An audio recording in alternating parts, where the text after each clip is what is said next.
आणि यानंतर शेतकऱ्यांसाठी महत्त्वाची बातमी, शेतकरी कर्जमाफीची आज तिसरी यादी जाहीर होणार आहे। 16,96,000 शेतकऱ्यांची यादी जाहीर होण्याची शक्यता आहे। असं आहे की सध्या गेल्या 8 दिवसापासून मी महाराष्ट्राच्या दौऱ्यावर आहे। विदर्भातल्या काही जिल्ह्यांचा दौरा केला आणि आता पश्चिम महाराष्ट्रात आलेलो आहे। कालपासून मी कोल्हापूर जिल्ह्याच्या दौऱ्यावर आहे। राज्य सरकारने जी अहिल्यादेवी होळकर कर्जमुक्ती योजना आणली आहे, या योजनेमुळे शेतकऱ्यांची मोठी फसगत पण होणार आहे। असं आहे की सरकारने म्हटलंय की आम्ही 35% रक्कम सरकार भरणार 2021च्या पूर्वी थकीत असलेल्या शेतकऱ्यांची, उर्वरित रक्कम बँकेने राईट ऑफ करायची आहे, बँकेने माफ करायची आहे। आता बँकेने जर शेतकऱ्यांची रक्कम राईट ऑफ केली किंवा ती रक्कम सोडून दिली तर 56 लाख शेतकऱ्यांचं सिबिल खराब होणार आहे महाराष्ट्रातल्या।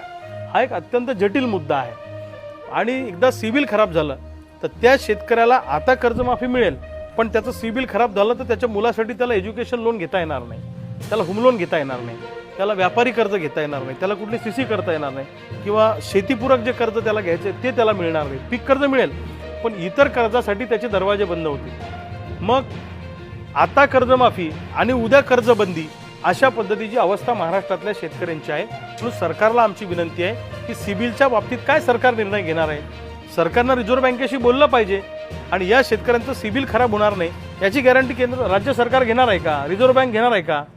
त्यामुळे तुम्ही जे म्हटलं होतं सरकारने की 2 लाख रुपयापर्यंत आम्ही सरसकट कर्जमाफी करू, तर आमचे व्याजासहित पैसे तुम्ही बँकेत भरले पाहिजे ना, ते का भरत नाही तुम्ही?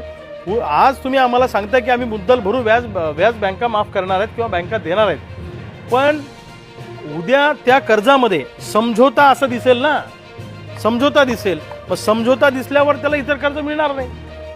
त्यामुळे सरकारला आमची विनंती आहे की सिबिलच्या संदर्भाने राज्य सरकारने आपली भूमिका स्पष्ट करावी। सिबिलचा मुद्दा सरकार का लपवतंय हा सरकारला आमचा सवाल आहे।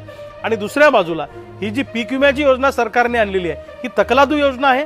50% शेतकऱ्यांनी सुद्धा यावर्षी गेल्या वर्षीपेक्षा पैसे भरलेले नाहीयेत, पीक विम्याचे प्रीमियम भरलेलं नाहीये, कारण या पीक विमा योजनेमध्ये शेतकऱ्यांना विमाच मिळणार नाही अशी व्यवस्था केलेली आहे। कापणी प्रयोगावर आधारित पीक विमा, तो एखाद्या शिवारात जायचं आणि ज्या शेतात चांगलं यील्ड येतं तिथला कापणी प्रयोग दाखवायचा असं कंपन्या करणार आणि शेतकऱ्यांचा विमा नाकारणार। पहिली 1 रुपयावाली जी पीक विमा योजना होती ज्यामध्ये 4 ट्रिगर होते, 4 स्थितीमध्ये पीक विमा मिळत होता, तीच योजना सरकारने आणली पाहिजे।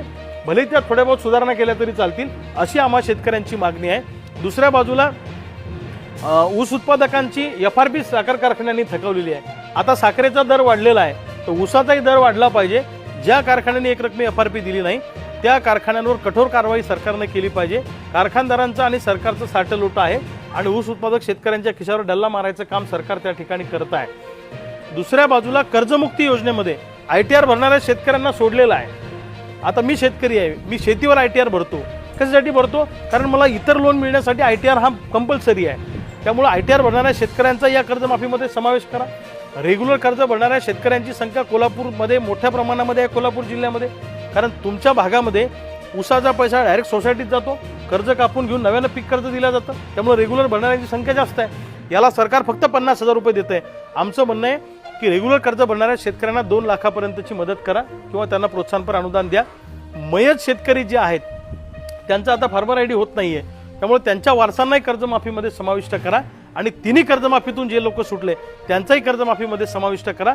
या मागण्या घेऊन लवकरच मोठं आंदोलन येणाऱ्या काळामध्ये आम्ही या ऑगस्ट महिन्यामध्ये उभं करणार आहोत आणि त्याचा एल्गार आम्ही कोल्हापूरमधनं त्या ठिकाणी पुकारणार आहोत।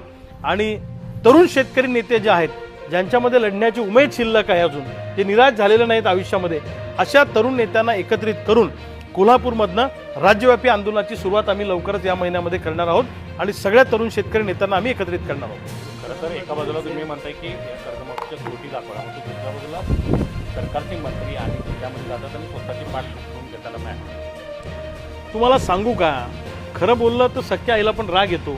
कॅबिनेट मंत्र्यांना काय अधिकार आहे होती? तर आमच्या विदर्भात एक म्हण आहे, सांग पाटला काय लिहू उपट पार्टी पेरगव, म्हणजे बॉसनी सांगायचं आणि यांनी ऐकायचं। यांना अधिकार आहे का?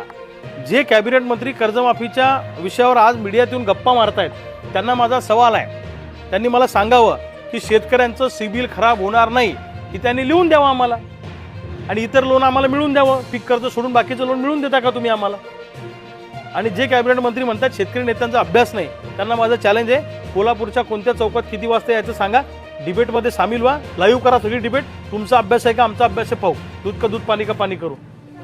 आम्ही शेतकऱ्यांच्या प्रश्नावर आमचं आयुष्य खर्ची घातलेलं आहे. शेकडो पोलीस केसेस आम्ही अंगावर घेतलेल्या आहेत, लाट्या काट्या झेललेल्या आहेत, लक्षात ठेवा. त्यामुळं आमच्या अभ्यासाबद्दल कॅबिनेट मंत्र्यांनी बोलू नये असं आमचं स्पष्ट मत आहे. कॅबिनेट मंत्र्यांना राज्य सरकारमध्ये किती अधिकार आहे हे त्यांच्या जवळच्या लोकांना जाऊन जरा विचार. चंद्रकांत दादा पाटील यांच्यासारख्या नेत्यांसुद्धा कर्जमाफीवरती प्रेस कोल्हापूर. नाही, दादांना माझी विनंती आहे. दादा सरकारमधले महत्त्वाचे मंत्री आहेत, त्यांचं सरकारमध्ये ऐकलं जातंय असं आम्ही ऐकतो. तर दादांना माझी विनंती आहे की सरकारनं 2 लाखापर्यंतची कर्जमाफी करतो असा शब्द दिला होता, तर व्याजासहित पैसे बँकेत भरले पाहिजे ना सरकारने. आमचे राईट ऑफ करायची भाषा का करता. यांनी त्याच्यामध्ये असं म्हटलेलं आहे ही कर्जमाफीची योजना नाही, ही OTH स्कीम आहे. जसं कसं आहे की एखाद्या बँकेमध्ये 10 वर्ष झाले हा शेतकरी कर्जच भरत नाही किंवा एखादा माणूस, तर त्याच्यासाठी बँक OTH स्कीम आणत असते आणि कमी पैशामध्ये सेटल करून देते. पण सिबिल खराब झालं तर त्याला कोण जबाबदार आहे.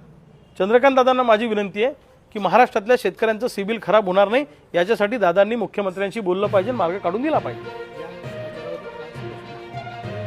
जे मंत्री आहेत ते आपला उद्योग सोडून दुसऱ्या उद्योगासंदर्भात शेतकऱ्यांचा प्रश्न वेगळा आहे बोलतात, चंद्रकांत दादाचं खातं वेगळं आहे बोलतात, किंवा कृषी मंत्री आहेत पण ते रणजित शिरत नाही.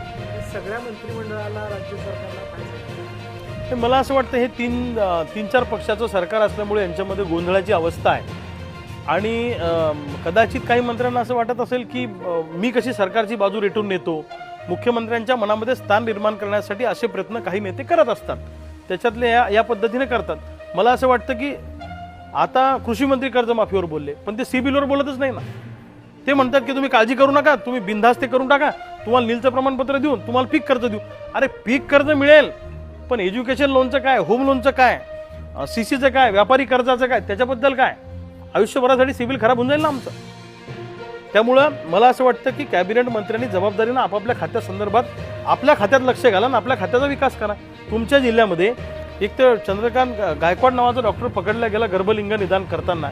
कोल्हापूरसारख्या भूमीमध्ये ही घटना होणे म्हणजे दुर्दैवाची बाब आहे. शाहू महाराजांची भूमी आहे, आरोग्यमंत्री इथले आहेत. आरोग्यमंत्र्याच्या जिल्ह्यामध्ये जर अशा घटना होत असतील तर ही दुर्दैवाची बाब आहे आणि आता आम्ही त्यांच्यावर कठोर कारवाई करू. अरे घटना होणार नाही म्हणून तुम्ही काय करणार आहे सांगा. आरोग्यमंत्र्याने आरोग्य खात्यावर बोललं पाहिजे, कृषी खात्यावर नाही बोललं पाहिजे. कृषी मंत्र्याने कृषी खात्यावर बोललं पाहिजे.